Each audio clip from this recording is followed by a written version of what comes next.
Okay, so we're just going to go ahead and get started, and I'll just start with the first question.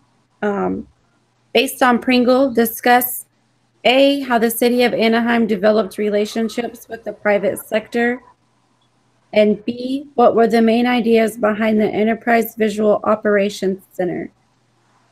What makes this platform different than the EOC?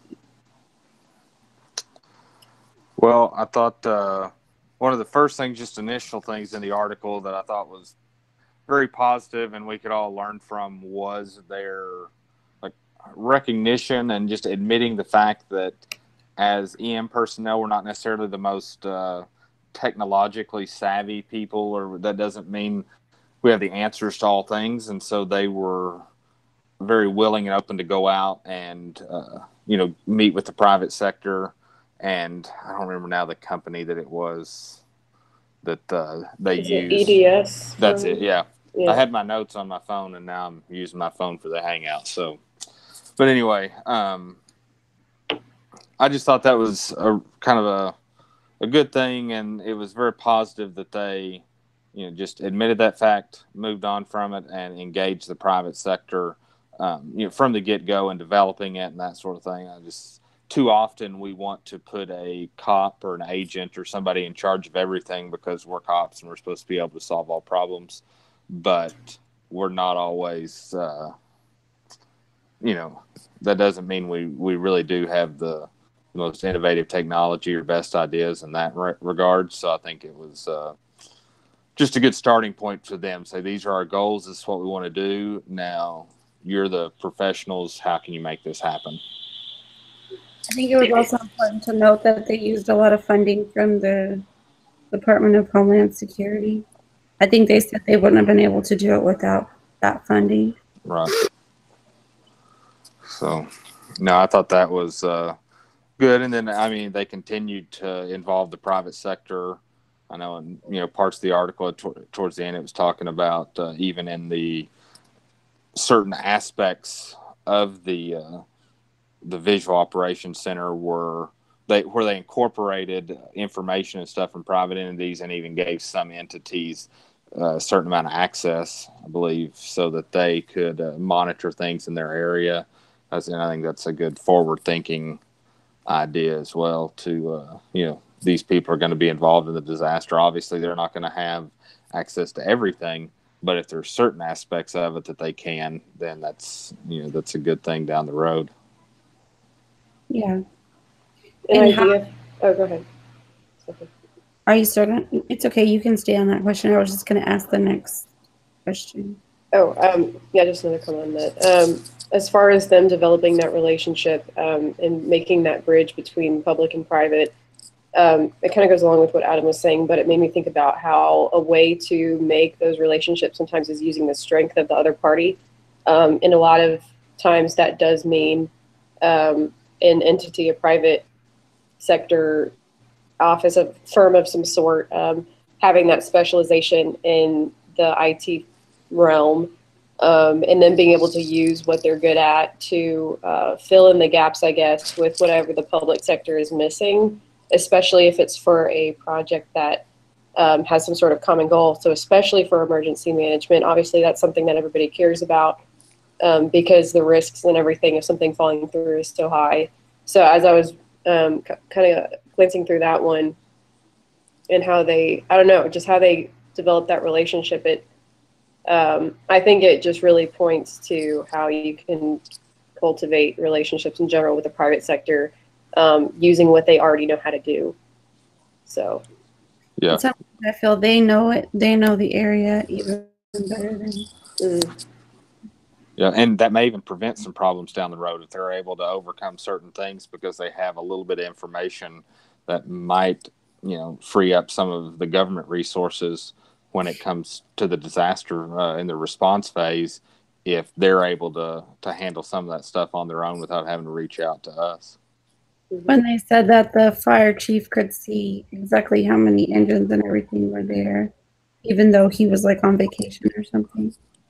Yeah, I thought of all the kind of the benefits that were discussed, the geolocating and all the mapping was probably the most vital of any. That was the biggest thing of all of them, was being able to, essentially look at a screen, see all your resources, click on certain things, see what, elements of the disaster are happening right there, see all your assets. I mean, I felt like that in itself was hugely beneficial to, emergency management operation, regardless of some of the other parts. But for me, that was the number one benefit that I saw. Okay. Let's move on to the next part of the question.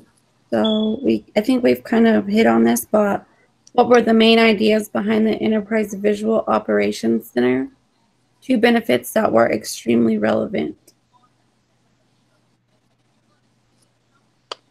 Well, like I said, no, go ahead. No, I was just thinking, I think we hit on that a little bit already. One of those big benefits being able to use what they knew how to do, and use that for what was still needed, and be able to do something better than they would have been able to produce. Right, and the mapping thing, I think, was one of the other things that we mentioned. Yeah, I think just okay. Pretty much bringing all available. Based on when discussion of unified public safety wireless communication systems in Travis County and the partnership initiatives, how does CTECC compare with Harris County TranStar?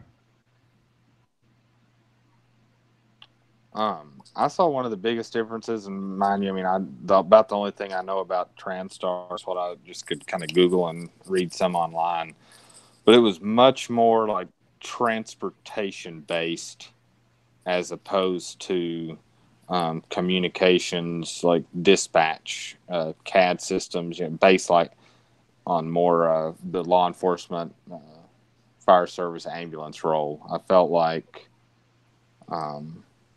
TranStar was first and foremost kind of a transportation tracking type, dealing with accidents and I think evacuations, things like that. It would come in extremely useful, and it sounded like there is some police command structure and things like that there now, so it may have evolved more into a dispatch type of center, but initially it seemed like it had a real transportation focus to it. Yeah, to me it seems more logistical too. Yeah, online, just by glancing at their website and everything, it mentions a lot about roadways and things like that, and coordination for agencies, obviously, just like what we're comparing it to. But with the map and everything, it seems more like, I don't know, just traffic based and that sort of thing. Like you guys said, logistical, but to me more than like communications based, if that makes sense. Yeah, definitely. Oh, go ahead, Steph. But that wasn't its main focus. Right, yeah. I thought the CTECC or whatever, that was the whole premise, regardless of how it's developed since then, was communications and getting everybody on the same wavelength, so to speak, and being able to talk to one another. Whereas the TranStar, it was more about tracking traffic and transportation entities and that sort of thing. So I thought that one was a communications focus, one was transportation logistics. I'm sure they've merged together more over time, the similarities, but I think that was the biggest thing that I saw. And I think the multi-agency coordination on the TranStar is more, like you said, the ferries, the public transportation and all that, and on the public safety, the unified public safety, it was more the emergency response. Mm-hmm. Yeah. Okay. So select one emerging technology of your choice that may be applied to assist your agency better in crisis, emergency, and disaster planning. Describe whether the technology is open access or proprietary, and describe its characteristics and methods. Provide an explanation of how it can be applied at your agency and what would be its anticipated impact on operations? I picked the new like CT systems that they're trying to get into operation at the airports because what we do at the Secret Service, I mean, that entails a lot of screening and stuff as well. Our uniform division does, I mean, that's a huge part of their job is screening, magging, all that goes into that. And while you're never going to take the human element out of that, like we're always going to want to check bags and stuff like that going into an event, not just trust that a machine cleared it, but having a machine like that that's able to, look like almost 3D at images, move it around, identify materials, that sort of thing would allow us to maybe even admit certain things in that we've had to, keep out in the past because we're able to verify their safety and those issues. So I don't know. I just saw that as something that in time will become more and more commonplace, and we'll probably begin implementing those sort of things. And then there's even talk about large, basically walk-through CT type that can detect certain things as people are walking, and they don't even have to stop. And that would be something that could be posted up even outside of like main mag checkpoints, things like that. If you could kind of see what people were just generally get an idea of some stuff like that. I think it would streamline certain processes and make the process even more effective and accurate. I think so too. Yeah. And it's, I guess you'd say it's publicly available because it has, medical stuff. That's where it's, you see most of the technology right now. So it's not exclusive to law enforcement or emergency management, but it's especially like TSA could use it and stuff like that. Oh yeah, definitely. I mean, TSA. Yeah, I think there's like 15 or 20 airports who are trying to get them in. They've already got them in a handful, doing testing and stuff on them. So I can see that moving into our agency eventually. But anyway, that was mine. Because even if the machines are more expensive, they could cut down on staffing and lines and wait times. Yeah, definitely. Okay. I'm not able to see either one of y'all. I mean, it's kind of like off and on. Are y'all able to? No. Yeah. Yes. I mean, the audio has been a bit choppy, but otherwise I can see both of you. Okay, good.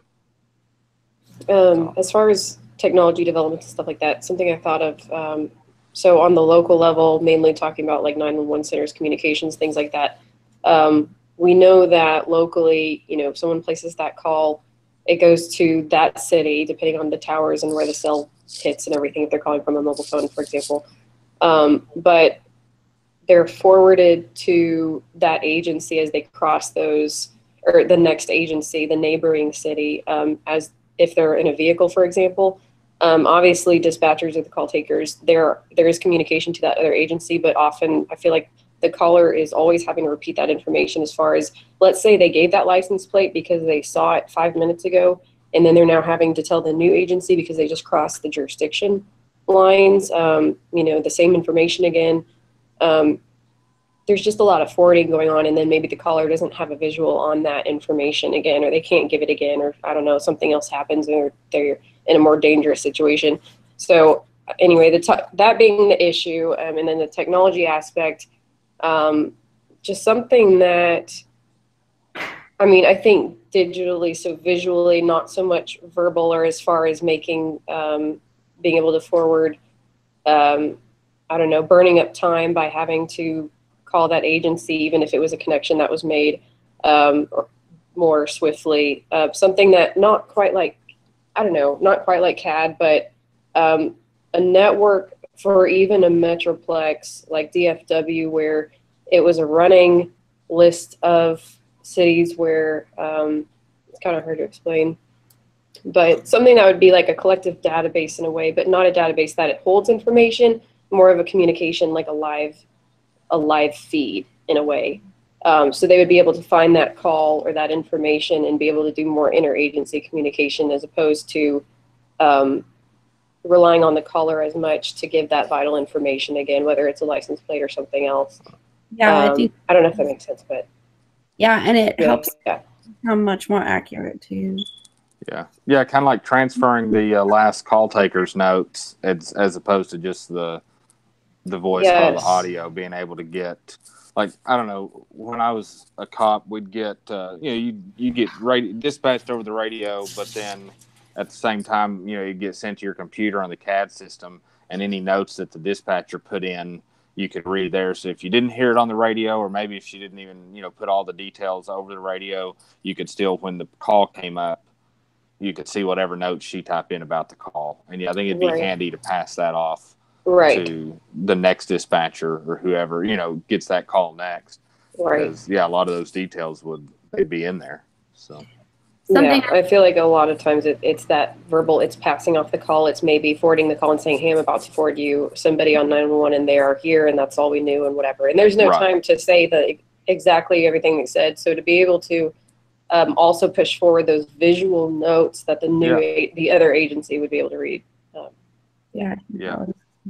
I think that. Oh, go ahead, Stephanie. Sorry. I think that would help in my line of work would be like kind of like they have in Anaheim with the risk map, but maybe like as an application on your phone or something, because I feel like sometimes people don't know how close things are or where they need to be or what they need to do, especially when they start to get stressed out. Like on the final game, on the game that we play, like a risk map. I even looked something up on my phone like that, and they don't have any apps like that exist like for the public. I think that would really help. Yeah, I mean, if they could see some of that real-time information, and maybe that is something like, going back to the stuff in Anaheim, if they're coming up with more and more like text technologies, text alerts, things like that you're getting if you live in a certain area. But if they could give even a little bit of access to some of the mapping stuff, very, very limited if you're distributing it to everybody that theoretically lives in that county or that area, but just a little bit, like you said, the risk map and some of that, that could be definitely beneficial to them, especially when you're trying to get people to evacuate. Prior to like forced evacuations where you have a cop at your door knocking saying, hey, you need to get on this road and leave. But when you're just telling people over the radio, evacuate, leave the city, a map that they could actually pull up and see, the best route or whatever would be. Yeah. Obviously, you don't want to let too much information go. No. Get paranoid and all that, but a little bit of information would be cool. Yeah, if you just limited it to a little bit of, traffic, kind of congestion information and where specific risk or the direction they're coming from, not just that, hey, there's a fire over there, but what way is it moving and some, so they can avoid it or some things like that. You'd have to keep out. Like, in bigger cities like Houston or Dallas or like Los Angeles and stuff like that, they may say a certain part of the city's on fire, the northwest part of the city or whatever, but you may live in the northwest part of the city, but you may not be anywhere close to the actual fire. Right. You may not have anything to worry about. Yeah. I think putting something like that in people's hands would make them feel more involved too, and maybe that we would be able to avoid a little bit more of that complacency. Excuse me. On the onset of something going on where you need people to take action. Yeah, I think that's a good point. And then the other side of that is maybe you get more action out of people when you're saying, hey, this is the time. I mean, it was kind of the issue when we had the colored threat levels and stuff right after 9/11. Nobody knew anything. All right, so you say, airports, it's went up to orange or, whatever it is, but nobody knew the area of that, the nature of it, anything. And so people, like you said, it's just complacent. It's, well, whatever, there's another alert. They're telling me, okay, somewhere in the city that there's a big fire or whatever. Well, if you've been through a ton of those scenarios and nothing happened, then what's to make you want to listen to them now? That's just an isolated incident. I'm over here by myself. But if they actually have that information, then, I think they're less likely to panic, if it's not around them or to, take hasty measures. But then they're also going to be more apt to take the action you want them to take when it really is appropriate. Mm-hmm. I think you made a good point too, though, with the alerts. Like whoever was like conducting the mapping and the risk mapping and the evacuation alerts and stuff like that would have to really like study like actually what's going on, because then, like you said, if they get alerted to yellow or orange or whatever, they're just gonna start thinking, oh well, they do this all the time. It would Right. take a lot of training, really. Yeah. No, I agree. What it would take, as opposed to being just another like facet of an emergency management map or risk map for us people who have other avenues of information coming in. It would still need to be like a PR aspect or public information guy that's working that and making it user friendly and putting out valuable information for the individual, because if not, I mean, it's going to be just like a radio or anything else. Yeah, they can look at it, but if it's not any more effective than just turning on the radio.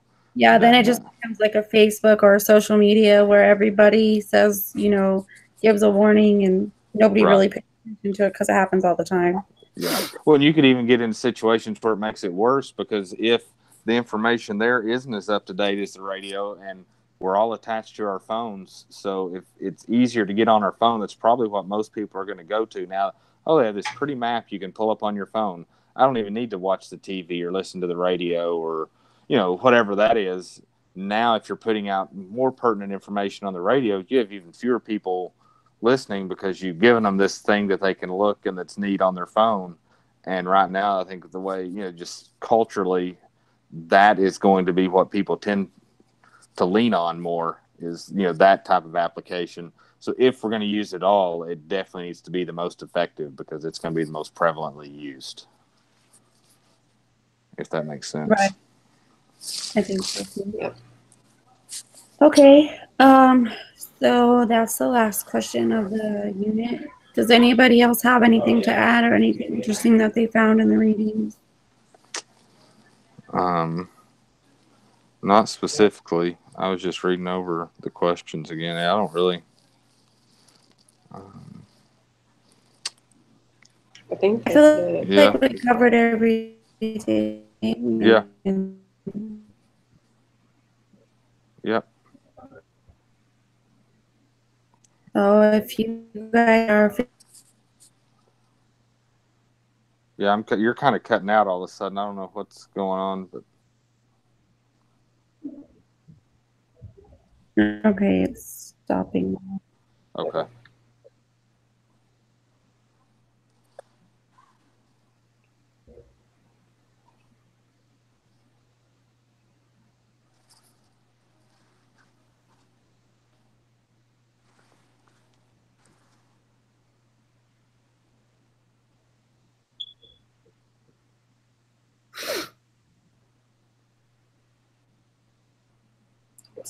It still says live. I don't know if it's.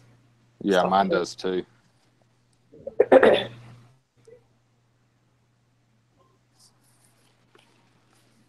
It's trying to stop. I'm sorry. Okay. That's all right.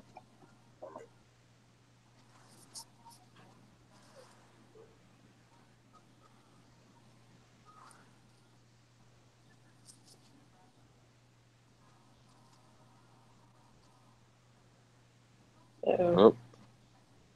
Did we lose Maybe. her? Yeah, I think so. Maybe. There she goes. Oh, join this call. That's good. I'm still showing live. Yeah, I am too.